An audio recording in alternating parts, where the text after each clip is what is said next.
கோவில் பணம் மசூதி கட்டுவதற்கா 445 கோடியில் 330 கோடி சிறுபான்மையினருக்கு அதிரடியாக இறங்கிய பொன் மாணிக்கவேல். கர்நாடகாவில் முதல்வர் சித்தராமையா தலைமையில் காங்கிரஸ் ஆட்சி நடக்கிறது. இந்த ஆட்சி இந்துக்களுக்கு எதிராக செயல்படுவதாக தொடர்ந்து பாஜக குற்றம் சாட்டி வருகிறது.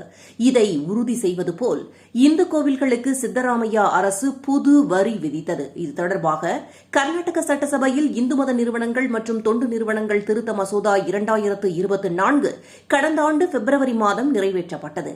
கவர்னர் திருப்பி அனுப்பியும் எதிர்க்கட்சியான பாஜக கடும் கண்டனத்தையும் எதிர்ப்பையும் பதிவு செய்த போதும் மீண்டும் அதை நிறைவேற்றியது. அதன்படி ரூபாய் 10 லட்சம் முதல் 1 கோடி வரை வருமானம் பெறும் கோயில்களுக்கு 3% வரியும், 1 கோடியை தாண்டி வருமானம் பெறும் கோயில்களுக்கு 10% வரியும் வசூலிக்கப்படும் என்று அறிவிக்கப்பட்டது. இந்த நிதியில் இருந்து பிற மதத்தைச் சேர்ந்த அமைப்புகளுக்கு உதவி செய்யப்படும் என்ற அச்சம் இடம்பெற்றிருந்தது. இந்த மசோதாப்படி கோயில்கள் மற்றும் கோயில் அறக்கட்டளைகளில் இந்து அல்லாதவர்களை நியமனம் செய்யவும் வழிவகை செய்யப்பட்டது.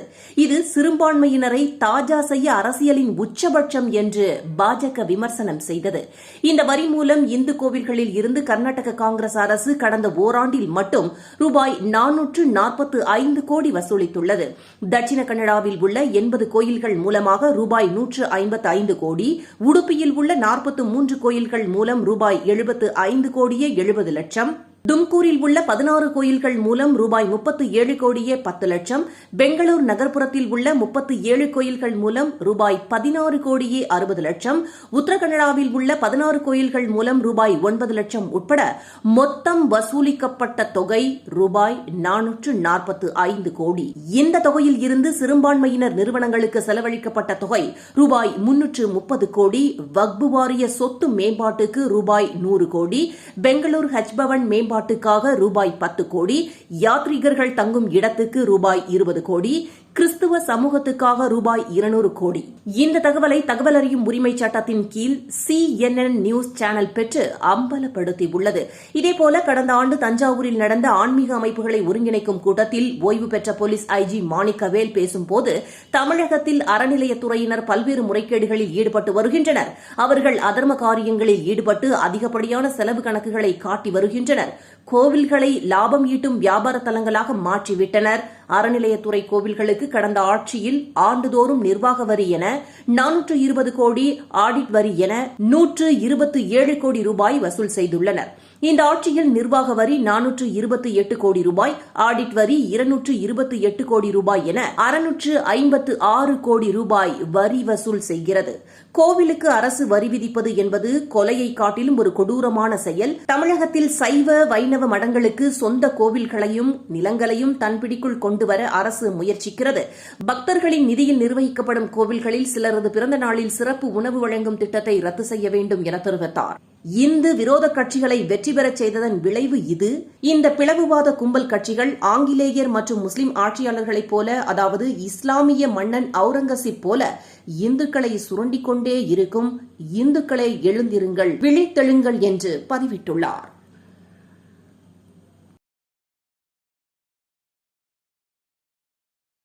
சோழர்கள் காலத்தில் கட்டப்பட்ட கோயில்கள் மட்டும் 38 கோயில்கள் இருக்குது. இந்த 38 கோயில்களையும் இனிமேல் நான் கொஞ்சம் ஓரளவுக்கு நான் பார்த்துட்டு அதை சர்வேலாம் பண்ணிட்டு வந்திருக்கேன். இருந்தாலும் இவங்களை வச்சு நான் பின்னாடி பண்ணேன். இப்போ நான் பண்ண வரைக்கும் நான் தனியாக தனிப்பட்டமில்ல, என்னுடைய டீமில் நானாக பண்ணது, என்னுடைய அனுபவம் இருக்கு இல்லையா, அதை வச்சு நான் பண்ணியிருக்கோம். 38 கோயிலில் ஒரு சில முக்கியமான கோயில்களை பண்ணிகிட்டு இருக்கோம். டு ஸ்டார்ட் வித் ஆரம்பத்துக்கு திருநாவலூர் அப்படின்னு ஒரு கோயில் இருக்கு இல்லையா, திருநாவலூர்னு இருக்குது. அந்த திருநாவலூர் கோயிலில் நாங்கள் போய் நான் என்னுடைய ஃபீல்டு சர்வேயை நான் முடித்தேன். ஏற்கனவே அந்த கோயிலை பொறுத்த வரைக்கும் ரொம்ப டிஸ்க்ரீட்டாகவும் பல இடங்களில் போயிருக்கேன். லோக்கலில் இருக்கக்கூடிய ஆக்டோஜெனரியன்ஸ் அண்ட் நானோஜெனரியன் சொல்லுவாங்க ஆங்கிலத்தில், 70, 90, 80 வயசு ஆட்கள் எல்லாம் போய் பார்த்து விசாரிச்சுட்டு வந்திருக்கோம். இதில் கண்டிப்பாக ரெலவெண்ட்டாக இருக்கும். அந்த திருநாவலூரில் அந்த சர்வே கிட்டத்தட்ட ஓரளவுக்கு நாங்கள் அந்த இதை முடிச்சிருக்கோம். அதை முடித்ததில் மொத்தத்தில் திருநாவலூரில் உங்களுக்கு ஏற்கனவே தெரியும், அந்த சைவ ஹெஜாலஜின்னு பாங்க வெனரேடி பெரிய மனுஷங்களை பற்றி இருக்கும்போது அந்த சைவ குறவரில் நம்ம சுந்தரமூர்த்தி நாயனார் பிறந்தவர், அதெல்லாம் உங்களுக்கு தெரியும், அதெல்லாம் நான் ரிப்பீட் பண்ணல. அந்த ஊரில் 4 கோயில்கள் இருந்ததாக, 4 கோயில்கள் எப்போ நம்ம சுதந்திரம் பெற்றப்ப 1947க்கு பிறகு 4 திருக்கோயில்கள் இருந்ததாக கணக்கில் வருது. நம்ம கண்டுபிடிச்சிருக்கோம். ஏற்கனவே உங்களுக்கு தெரியும். அந்த 4 கோயில் என்னென்ன கோயில் அப்படின்னா, அதில் 3 வந்து சைவ கோயில், அது சிவன் கோயில். ஒன்று வந்து வைணவ கோயில், அது பெருமாள் கோயில். கோயிலோட பேர்களை நான் சொல்கிறேன். முதல்ல இருக்கக்கூடிய கோயில் பேர் கலிநாரீஸ்வரம் அப்படி சொல்கிறாங்க. இந்த கலிநாரீஸ்வரம் கோயிலை வந்து இப்போ கேட்டேன், உங்களுக்கு யாருக்கும் தெரியுமா? கேள்விப்பட்டீங்களா? உங்களுக்கு எதுவும் தெரியுமா? உங்களுக்கு எதுவும் தெரியுமா? ஆனால் ப்ரெஸ்ஸுக்கு தெரியறதுக்கு வாய்ப்பு இருக்குது காரணம். ஏன்னா நீங்கள் சின்ன 40ல் இருக்கிறீங்க, இவங்கெல்லாம் எபோ 60ல் இருக்கிறோம். நாங்கள் எங்களுக்கே தெரியலனா உங்களுக்கு தெரியுது கொஞ்சம். இந்த கலிநாரீஸ்வரங்கிறது ஒரு கோயில். அதுக்கு அடுத்தது திருமேற்றளி மகாவிஷ்ணு கோயில். திருமேற்றளி மகாவிஷ்ணு கோயில். அதுக்கு அடுத்த கோயில் வந்து அகத்தீஸ்வரம் கோயில். அதுக்கு அடுத்தது அகத்தீஸ்வரம் கோயில். அதுக்கு அடுத்த ஒரு கோயில் வந்து ராஜ ஆதித்யேஸ்வரம் கோயில் ஒன்று கோயில். அந்த கோயில் அந்த பேரை தான் நான் உண்மையான பேரை சொல்கிறேன். ஆனால் இவங்களுக்கு ராஜ ஆதித்ய யாருக்கும் தெரியுமா? தெரியாது. அந்த கோயிலோட உண்மையான பேரும் விழுப்புரத்தில் இருக்கக்கூடிய என்டையர் பாப்புலேஷன் 27 லட்சம் பேர் இருக்கியா, 25 லட்சம் பேர் இருக்கீங்கன்னா உங்களுக்கு யாருக்கும் தெரியலை. அதையும் இப்போ ஃபஸ்ட்டு டைம் ஹிஸ்ட்ரியில் நான் அந்த உண்மையை வெளியே கொண்டு வரேன். மொத்தத்தில் முதல்ல இந்த 3-4 கோயில்களில் இருக்கிற கோயில் ஒரே ஒரு கோயில் தான் இன்றைக்கி இருக்குது. எந்த கோயில் இருக்குன்னா, இப்போ உங்கள் வாய்மொழியில் நீங்கள் போய் கும்பிடும்போது பக்த ஜனேஸ்வரர் கோயில் சொல்லுவீங்க. அந்த கோயில் மட்டும்தான் இருக்குது. அந்த கோயிலோட பக்த ஜனேஸ்வரன் கோயில்னா அந்த கல்வெட்டில், அந்த கோயிலில் இருக்கக்கூடிய கல்வெட்டை பார்க்கும்போது பக்த ஜனேஸ்வரர் கோயில் சொல்லி நம்ம பூத கண்ணாடி போட்டு படித்து பார்த்தோம். அதில் எதுவுமே அப்படிப்பட்ட பேரில் இல்லை. இருக்கிற பேர் வந்து அது பின்னாடி அந்த கோயிலை பொறுத்து இருக்கிற கோயில்னால கடைசியில் சொல்கிறேன். அதோட பேர் ராஜ ஆதித்யேஸ்வரம் அப்படிங்கிற வரதில் வருது. இப்போ கோயிலை காணாங்கிற வரிசையில் முதல்ல கலிநாரீஸ்வரம். இது ரொம்ப ரொம்ப முக்கியம் சார்.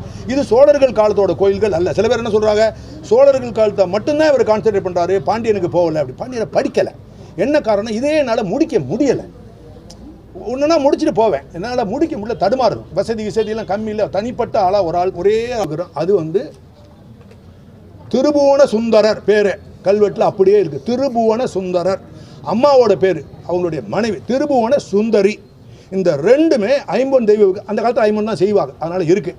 இதை செஞ்சது யார், எந்த வருஷம் செஞ்சா, யாரோட உத்தரவில் செஞ்சாங்க, யார் செஞ்சா, அந்த செஞ்சவன் எந்த ஊருக்காரன், இவ்வளோ டீட்டெயில்ஸ் அது இருக்குது. ஆனால் ரெண்டையும் அங்கே காணா.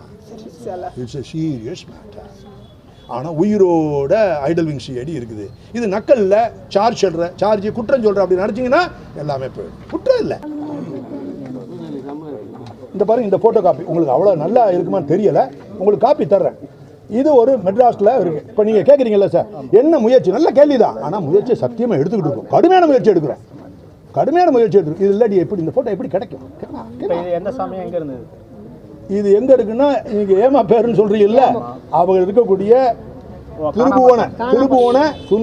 திருபுவன சுந்தரி. இதுக்கு கீழே உங்களுக்கு நான் வாட்ஸ்அப்பில் கூட கொடுக்க சொல்கிறேன். இது வந்து ஒரு நாட்டில் வெளியே இருக்குது.